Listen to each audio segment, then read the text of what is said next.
Hi everybody, my name is Benjerizer and welcome back to my channel. So, the Insolence is something that we know some things about, but every new piece of information we get just raises more questions. So I figured we should take a look at the Insolence through the story of Piggy. Let's go!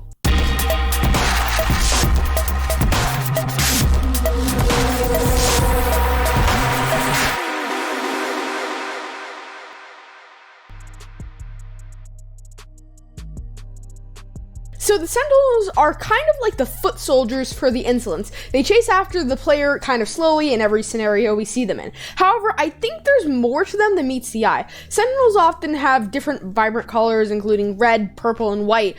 My personal theory, though, is that the colors correspond to the emotions portrayed by whoever the player character is in the chapter. Basically, it means whichever emotion that character is feeling, that's what color the Sentinel is going to be.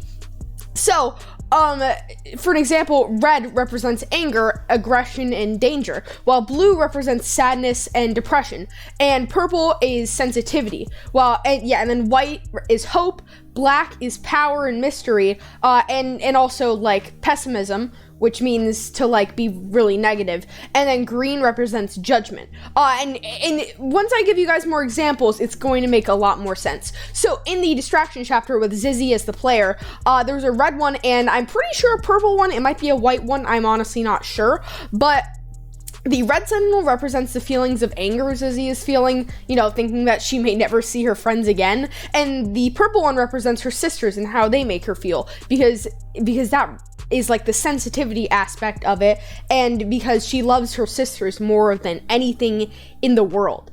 But then in the hidden ending of book 2, in the Insolence Castle, we find a white and black Sentinel, representing the range of the player's emotions at that time. The white representing the sense of hope from finding the cure and all that, and getting a lot closer to rescuing Zizzy, while the black is the negative emotions, that he's one, in the presence of evil, and two, he might not see his, like, the people he cares for again because of, like, the insolence and everything like that.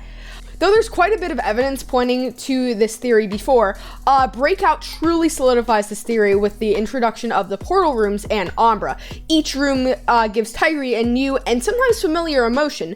In the red portal room, Tigry feels a sense of anger and danger because of the large hand chasing him, and 2, because of the giant walls kind of like surrounding him on all sides. So personally, it also just makes me rage when I play through it. So, that makes sense too. But then for the school, we had the color purple, which fits the theme of sensitivity, as when you were a kid, you were very sensitive to a lot of certain things. This is oftentimes a bad thing, as it can hurt you, which is kind of symbolized in a way by the purple Umbra who comes out and kills you. Then in the military section, which is the green room with all of, like, it's like the big obstacle course, Tigry is being constantly judged by Sergeant Monroe, as seen in, like, the ending cutscene of this chapter, justifying the green color, as green means to be judged.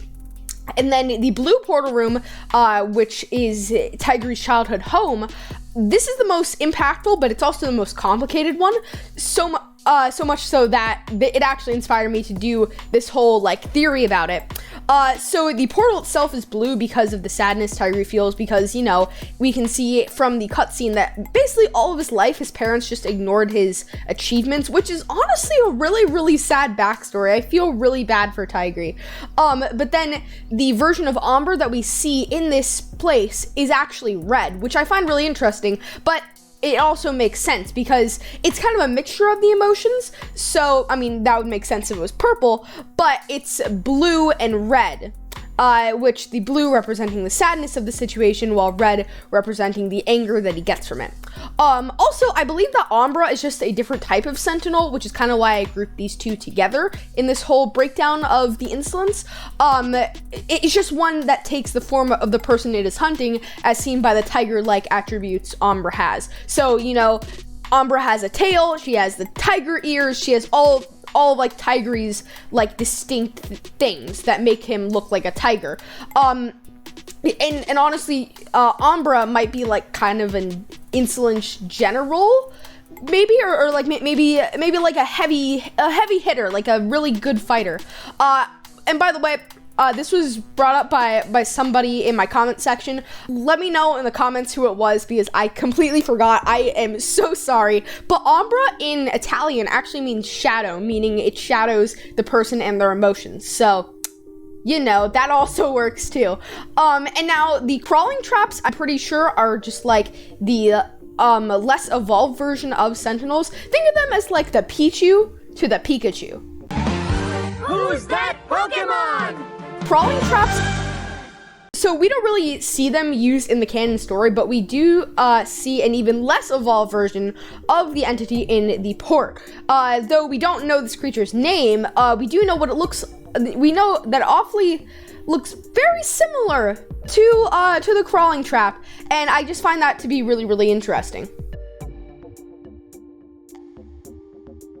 So now we get to the victims of the Insolence. From what we can tell, the Insolence is a powerful group of people who have some kind of mystical and ancient powers. Therefore, this group has obtained quite a few members over time. Starting off the list, we have Ellie, a character who we assumed just simply had orange eyes, but was later found to be an Insolence member in the hidden ending. We also have Alphys, another one of the same nature. Then we have Coley, whose body has been morphed by the Insolence, giving him a goopy half of his face, and also an Insolence eye, which is the orange eye with the black pupil. I don't really know why Ellie and Alphys don't have the black pupils, but I guess maybe certain versions of it, maybe like Marcus and Coley, who Marcus we're gonna get to in a second, maybe they're higher up in the ranks. I don't really know, but let me know your theories on that in the comments down below, because for that I just have no idea. And then as I said before, Marcus basically has the same thing, but even more so. He has even more modified body parts. And then the entire camp crew, which consists of Delta and the other 3 soldiers, or 4 soldiers. I kind of forgot how many soldiers it was. I think it was actually 4. They're all consumed by the Insolence. And then we also have Distorted Piggy, which is like one of the most terrifying skins in the entire game, in my opinion, which is basically an Insolencified version of the game's title character, Piggy. There isn't much backstory to her, but maybe we'll learn more in Intercity, or in the upcoming Piggy book series in 2023, because I feel like that could be something too. So, now we get to Tio. So Tio is the main antagonist of the second half of book 2. He is absolutely terrifying in many ways, and I mean that's just my opinion, but let's be real. I mean, he's a giant threat to the entire Piggy world. He wears a purple suit and top hat with an Insolence eye, flower combo. He was once a kid, lonely without any friends, until he created one. Many people actually believe this to be Mr. Stitchy. They were great friends until Tio was eventually made into what he is today. Evil to the core. Some speculate that Tio isn't even the main antagonist of the story, and are saying that whoever this friend is will be even worse than him. So a lot of people are saying that Mr. Stitchy is like an actual demon that maybe Tio accidentally or on purposely summoned to be his friend and to like give him powers and get revenge on the people who had wronged him, which that's taking it a little bit too far, Tio, don't you think? I mean, that's just my opinion, but he can do whatever he wants, I guess. I mean, he has like mystical powers, so he really can do whatever he wants. So Tio makes deals with people to get them into the Insolence and make them soldiers. He commands the Insolence army, from what we know, as well. However, the book 2 true ending hidden ending is really where Tio's cruelty is really given a chance to shine. He raises the Insolent soldiers from the ground and also chases down the player in a new form known literally as ? Yet Minitune doesn't even know what this thing is called. That's how terrifying it is. I mean, it's like if you guys know, like, the Ultimate Ink Bendy from Bendy and the Ink Machine Chapter 5, he's basically that, just as Tio. Yeah, I just find that to be, like, one of the most terrifying things. And he crawls after you. It's just not a fun time, man. It is just not a fun time. But he's eventually defeated, kind of in a stupid way, by just getting smacked a few times by by some of our friends.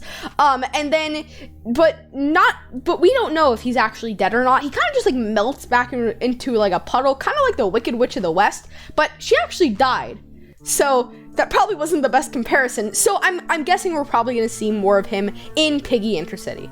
So guys, yeah, with that said, I think that's actually going to wrap it up for this video. If you guys did enjoy, make sure to leave a like and also subscribe to my channel and hit that notification bell so you know when I post more awesome videos like this. Guys, I really hope this video helped you out because it took forever to make. So if you did, a like would be really greatly appreciated. But I hope that we can all understand the Insolence better because of this experience. So guys, yeah, with that said, thank you all so much for watching, and I will see you guys next time. Bye!